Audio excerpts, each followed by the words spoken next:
Alrighty, so we're coming into the end of the year, and this is really a great time to make sure that you got everything in order that you need to begin doing those Roth conversions. So the topic of this video is really the ultimate checklist for year-end Roth conversions. All right, so let's dig in. My hope through this video is to give you something really actionable and something you really put your teeth around of some good, I'll call it pro tips from the trenches, so to speak, on really getting ready for the Roth conversion season. A lot of people wait till the end of the year to get it done, which is not my preference, but here we are, and so I'm going to give you some things to look at. The first thing is maybe very obvious. It's amazing how many people overlook this. You need to get a Roth IRA account established. You don't have to wait until the day you're going to do the conversion to get it done. You want to have the Roth IRA already open and sitting there ready for you. We typically suggest that you convert first from either the oldest spouse's IRAs or the spouse that has the larger balances. Unless there's a big age discrepancy, then you want to go with the oldest anyway. But if you're going to convert from both accounts, I mean, you and your spouse, then you want to make sure that he or she also has a Roth IRA established. Where should you do that at? That's kind of up to you. Wherever your IRA is probably a good enough place because you're there, and you wouldn't be there if you didn't like what they were doing for you. And so if you already have an account at a custodian, then just open up a Roth IRA there. You can probably do it online, get it done real quick, and it's set. It's ready for whenever you have the game plan in place and you're ready to pull the trigger, you got the Roth IRAs there ready to go. If all your money is in a 401k and you're going to do a Roth conversion, you need to call the plan sponsor and find out kind of what their requirements are, what their process is. And don't wait until December to do this. They get overwhelmed and they won't promise they're going to get anything done. So you need to get this done ahead of time, right? So the 401k is probably going to require you move the money from the 401k to an IRA. Sometimes the 401k accounts these days have a Roth IRA option inside the plan, and they also allow you to convert within the plan.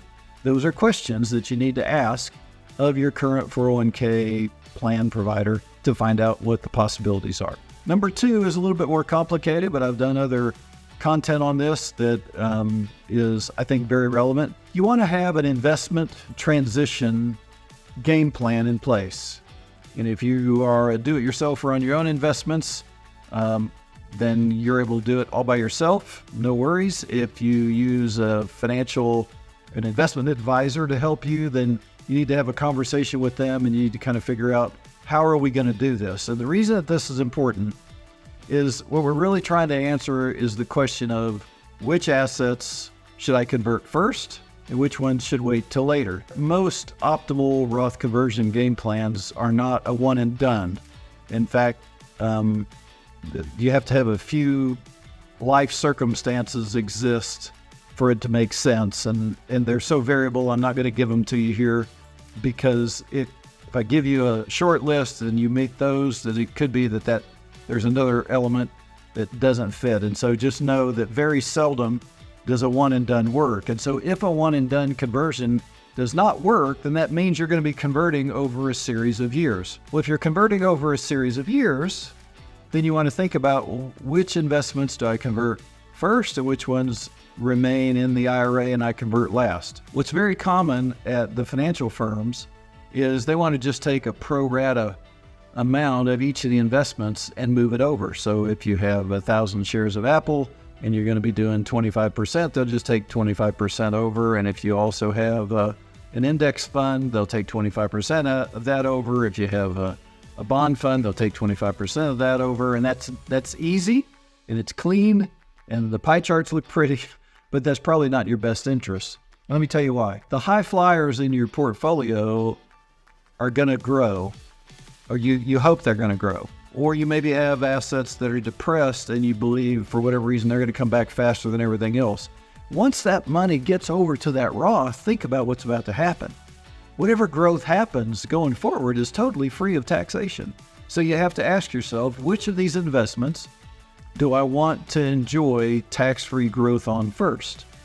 Because everything else that's left behind is going to continue to grow, hopefully, and you're going to pay tax on those. So I want to pay less tax over my conversion lifeline than more tax. And so the assets that are going to grow slower are the ones you want to convert last.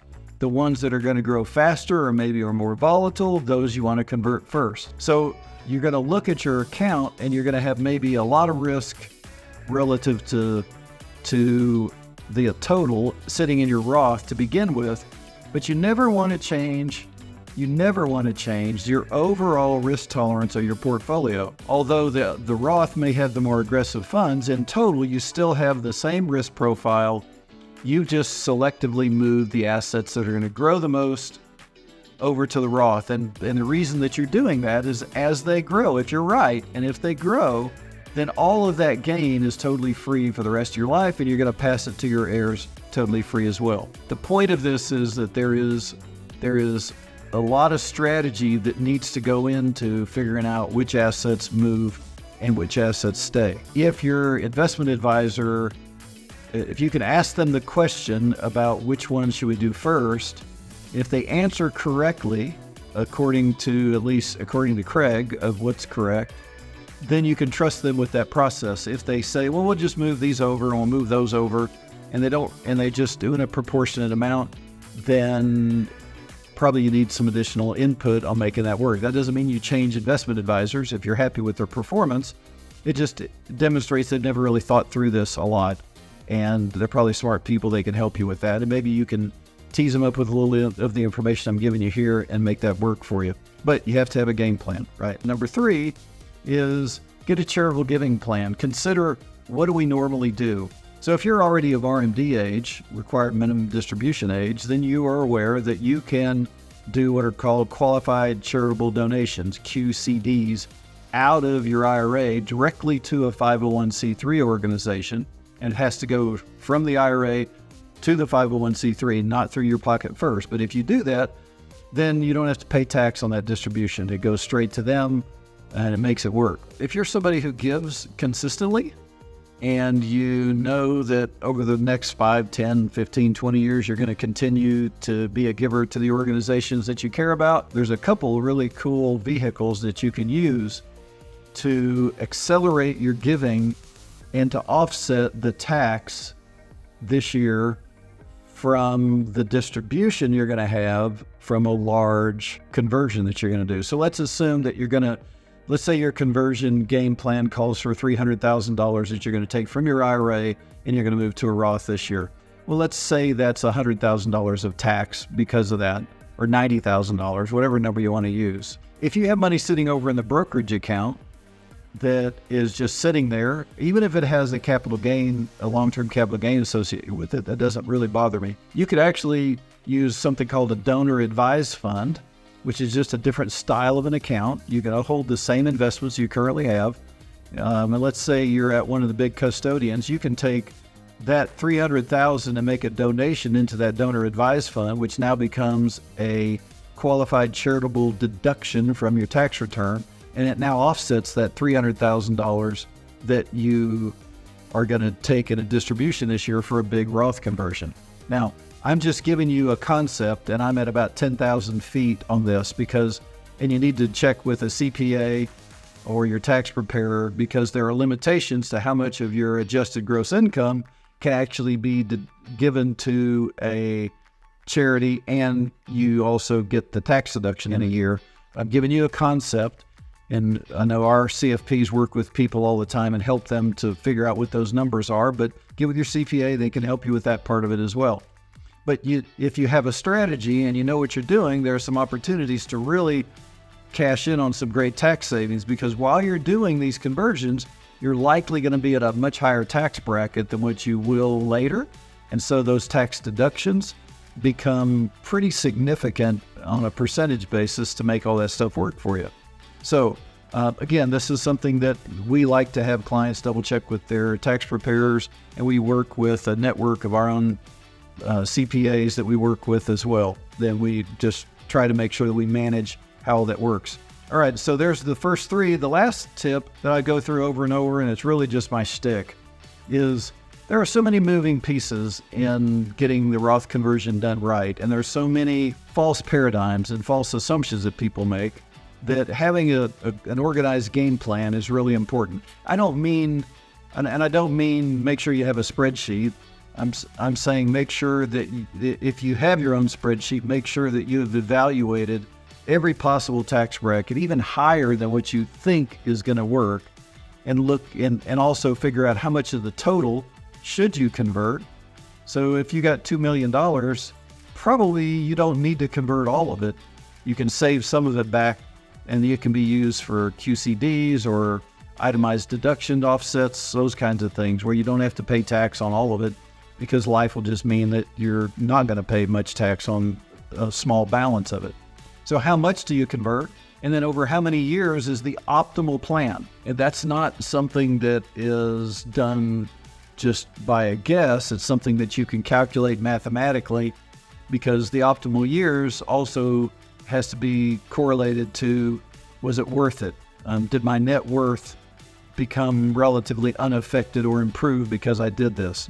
We're not just saving taxes to save taxes, right? And then the third is, what's my optimal tax bracket? So that game plan I think is fundamental to all of this, and making sure that everything else is just a matter of, it's part of the ingredients that go into making this soup that we're making that is a better tax-free future for you. So think about those things. Those are the checklist items. Those are the things that are important. Those are the things that we believe we've seen have made a huge impact in people's lives. And that's what our CFPs do. We've got independent CFPs that work for us all around the country that can handle and help you to determine the answer to some of these questions if you feel like you want to bring a professional into the conversation to help you with those things. By the way, we put a 100% refund offer into all our financial planning agreements. If we're not able to save you at least $500,000 of taxes through the strategy we bring up, we refund all the fees that you maybe would have paid to us. And you can go to our website, q3abv.com, and you can look at more of how our fee structure works, how we work with people, all those kinds of things. But regardless of whether you connect with us, this checklist is valuable for you, even on your own, just to know that you're doing the right things. All right, take care. Have a great rest of your week. God bless.